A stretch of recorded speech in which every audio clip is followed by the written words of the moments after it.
First ever factory outlet Mukunda jewellery KPHB Kothapet Khammam Somajiguda Hanamkonda.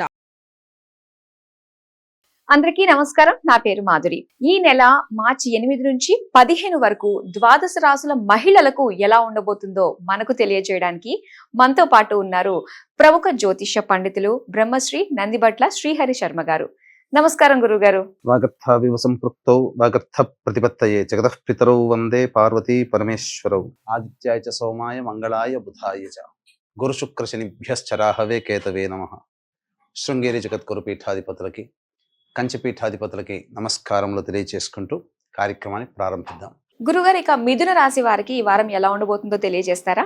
మార్చి 8వ తారీఖు నుంచి 15వ తారీఖు వరకు మిథున రాశిలో జన్మించినటువంటి మహిళలకి ఏ విధంగా ఉండబోతుందో క్లుప్తంగా తెలియచేసుకునే ప్రయత్నం చేద్దాం. ప్రధానంగా ఈ యొక్క మిథున రాశిలో జన్మించినటువంటి వారికి శుభ అశుభ మిశ్రమ ఫలితాలు అనేటువంటివి గోచరమవుతున్నాయి.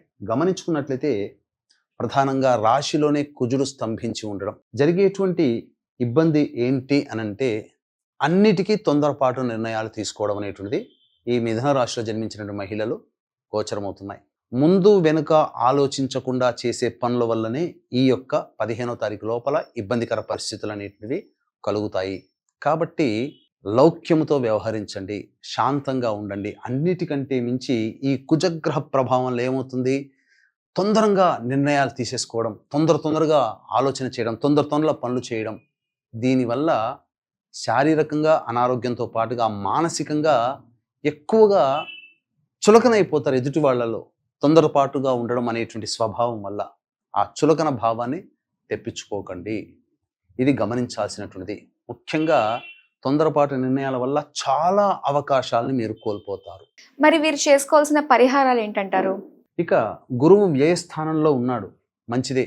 కానీ గురువిచ్చేటువంటి ప్రభావాన్ని కుజుడు తొందరపాటు నిర్ణయం వల్ల తగ్గించబోతున్నాడు. ఎందుకు? దైవబలం కంటే మీ యొక్క ఆలోచన విధానమే దైవం సూచిస్తుంది మీకు. అంతరంగికంగా ఈ పని చేయకూడదు. ఎందుకంటే గురువు చాలా యోగంగా ఉన్నాడు. ధార్మికమైనటువంటి పనులు, చక్కగా సహాయ సహకారాలు, ఎదుటి వాళ్ళకి ఏదైనా పుణ్య కార్యక్రమాలు చేయడం, దాన కార్యక్రమాలు చేయడం, ఇవన్నీ మీకు చేస్తారు ఈ 15వ తారీఖు లోపల. కానీ ఆ ఫలితాన్ని మీరు అనుభవించాలన్నా ఈ కుజుడు మీకు అనుభవించలేకుండా చేస్తాడు.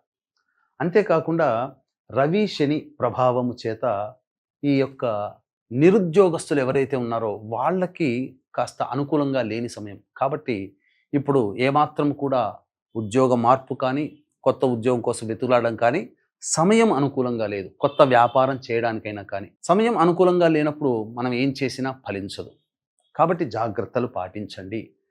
ఇక ప్రభుత్వ పరంగా లావాదేవీలు నడిపేటువంటి కాంట్రాక్టర్లు కానీ, ప్రభుత్వం నుంచి ఏదైనా ఆశించేటువంటి మహిళలు ఎవరైనా ఉన్నా, ప్రభుత్వ సంస్థలలో పనిచేస్తున్నటువంటి ఉద్యోగినులు ఎవరైనా కానీ వాళ్ళకి ఆశించిన మేర కంటే తక్కువగా ఫలితములు అనేటువంటివి ఉంటాయి. కాబట్టి ఏది ఆశించకుండా మీరు చేసే ప్రయత్నం చేయండి. 15వ తారీఖు తర్వాత గ్రహ మార్పుల ప్రభావం వలన మీకు అన్నీ మంచి జరిగేటువంటి అవకాశాలు గోచరమవుతున్నాయి. ఇది గమనించుకోవచ్చు. ఇక ప్రధానంగా చూసుకున్నట్లయితే శుక్రుడు, బుధుడు, రాహు దశమ స్థానంలో యోగించబోతున్నారు. రాష్ట్రాధిపతి బలంగా ఉన్నాడు. ఏమవుతుంది? ప్రధానంగా చూసుకుంటే నీచభంగ రాజయోగ ప్రభావం అనేటువంటిది ఏర్పడడం. ఈ కారణం చేత ఏ పని చేసినా 1-2 సార్లు చేయాల్సినటువంటి పరిస్థితులు ఏర్పడతాయి. ఏది ఆలోచించినా 2-3 సార్లు ఆలోచిస్తే కానీ నిర్ణయానికి రాలేకపోతారు. చిన్న విషయానికి కూడా ఎక్కువ సమయాన్ని కేటాయించి వృధా కాలయాపన చేసుకుంటారు అని చెప్పవచ్చు. ఇక ప్రధానంగా మిథున రాశిలో జన్మించినటువంటి మహిళలకి మీ యొక్క దుందుడుకు స్వభావము అనేటువంటిది ఉండడం కారణం చేత విలువైనటువంటి అవకాశాన్ని కోల్పోతారు. ఇక్కడ శుక్రుడు బలంగా ఉన్నాడు, కానీ లాభం కుజుడే సర్వము అన్ని విధాలుగా మీకు చేటు చేస్తున్నాడు. కాబట్టి జాగ్రత్తలు పాటించండి. అయితే ఈ సంబంధించినటువంటి బ్యూటీ పార్లర్లు, బొటిక్, అలాగే bangle stores, readymade garments, cloth stores నడిపేటువంటి వాళ్ళు ఎవరైతే ఉంటారో, అంతేకాకుండా C&F ఏజెన్సీ నడుపుకునేటువంటి వాళ్ళు, బేవరేజెస్ సంబంధించినటువంటి రంగంలో ఉన్నటువంటి వాళ్ళకి అన్ని విధాలుగా అనుకూలంగా ఉంటుంది. ఇది తప్ప మిగతా అన్ని వాళ్ళకి కూడా సాధారణంగానే ఉంటుంది తప్ప ఏమాత్రము ఉపయోగంగా ఉండదు. గృహిణులు చాలా జాగ్రత్తలుగా కుటుంబ వ్యక్తులతో మాట్లాడే ప్రయత్నం చేసుకోవాలి. ఇక దైనందిన జీవితంలో 8వ తారీఖు నుంచి 15వ తారీఖు వరకు ఏ విధంగా ఉండబోతుంది? ముఖ్యంగా 8, 9 తారీఖుల్లో గనక చూసుకున్నట్లయితే మీరు ఇంతకుముందు చేసి ఆపినటువంటి పనులు ఏవైతే ఉంటాయో వాటికి కొనసాగింపుగా ఆ బాధ్యతని పూర్తి చేసుకునే పనులు నిమగ్నం అవుతారు. పెండింగ్లో ఉన్నటువంటి పనులు పూర్తి చేసుకోవడం, తద్వారా రెస్పాన్సిబిలిటీస్ని మీరు తగ్గించుకుంటారు. ప్రధానంగా బాధ్యతల్ని పూర్తి చేసుకునే ప్రయత్నంలో ఉంటారు. కుటుంబ సభ్యులతో, బంధుమిత్రులతో ఆనందంగా గడుపుతారు. అలాగే పాత మిత్రులను కూడా కలిసే అవకాశాలు గోచరమవుతున్నాయి. 10, 11 తారీఖుల్లో ధనపరమైనటువంటి సమస్యలు ఎదురవుతున్నాయి. కుటుంబంతో వాగ్వివాదాలు పెరుగుతాయి. మీ మాటకి విలువ లేదన్నట్టుగా మీకు భావన కలుగుతుంది. అంతే తప్ప అక్కడ ఏమీ జరగదు. అంతేకాకుండా ప్రధానంగా మానసికంగా సంతోషంగా ఉండలేకపోతారు. ఇది మీరు గమనించాల్సినటువంటి అంశం. 12, 13, 14 తారీఖుల్లో అయితే మనం మొదటి నుంచి చెప్పుకుంటూ వస్తున్నాం, కుజగ్రహ ప్రభావం వల్లనే ఇవన్నీ జరుగుతున్నాయి కదా, నష్టాలు కదా. కానీ మీకు ఏ విధంగా ఉన్నప్పటికీ కూడా భవిష్యత్తు ఆశాజనకంగా ఉండడానికి గ్రహణ రూపంలో మీకు ఒక అదృష్టం తట్టబోతుంది. అంటే 14వ తారీఖు రోజున ఏర్పడుతున్నటువంటి గ్రహణ ప్రభావం దాని తదనంతరం వచ్చేటువంటి పరిణామాల వల్ల అద్భుత యోగం కలగబోతుంది. ఇది గుర్తుపెట్టుకోండి.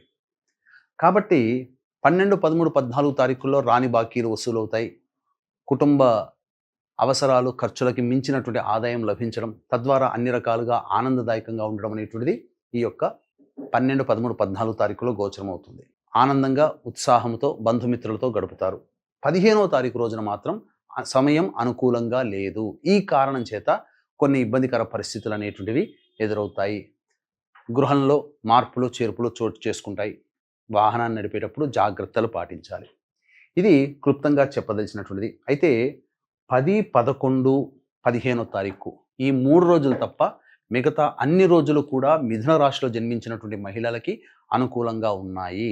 అయితే 14వ తారీఖు రోజున గ్రహణ ప్రభావం America, Canada, Mexico, Australia, New Zealand, Japan వంటి దేశాలలో ప్రభావం ఉంటుంది. కావున ఈ యొక్క గ్రహణ దోష ప్రభావం మేష, వృషభ, కర్కాటక, సింహ, కన్య, వృశ్చిక, ధనుస్సు, మకర, కుంభ రాశుల్లో జన్మించినటువంటి వారికి అధికంగా ఉంటుంది. కాబట్టి ఈ యొక్క గ్రహణ దోష పరిహారార్థమై 14వ తారీఖు రోజున ఉదయం 9 గంటలకి ఈ గ్రహణ దోష నివారణ హోమాలు పర్ హెడ్ 2100 రూపాయలకి మేష, వృషభ, కర్కాటక, సింహ, కన్య, వృశ్చిక, ధనుసు, మకర, కుంభ రాశుల్లో జన్మించినటువంటి వారి కోసమై చేయించడం జరుగుతుంది. అవకాశం ఉన్న వాళ్ళు కార్యక్రమ తదనంతరం కాంటాక్ట్ చేసి మీ గోత్రనామాదులు నమోదు చేసుకోవచ్చు.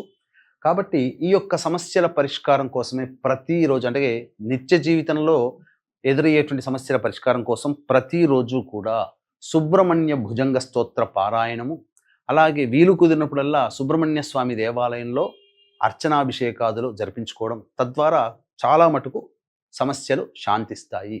ఇప్పుడు చెప్పినటువంటి సమస్యల కంటే ఇంకా విభిన్నంగా మీ యొక్క జీవితం ఉందంటే మీ యొక్క జన్మజాతకంలో నడుస్తున్నటువంటి గ్రహ దశాంతర దశల యొక్క ప్రభావాలు. కావున దగ్గరలోని మంచి ఉపాసనాపరులైనటువంటి జ్యోతిష్యులను సంప్రదించి వారి సలహాలు, సూచనలు కనుక పాటించినట్లయితే మరింత మెరుగైనటువంటి జీవితాన్ని పొందుతారని తెలియజేయవచ్చు. సర్వం శ్రీ ఉమామహేశ్వర పరబ్రహ్మార్పణమస్తు.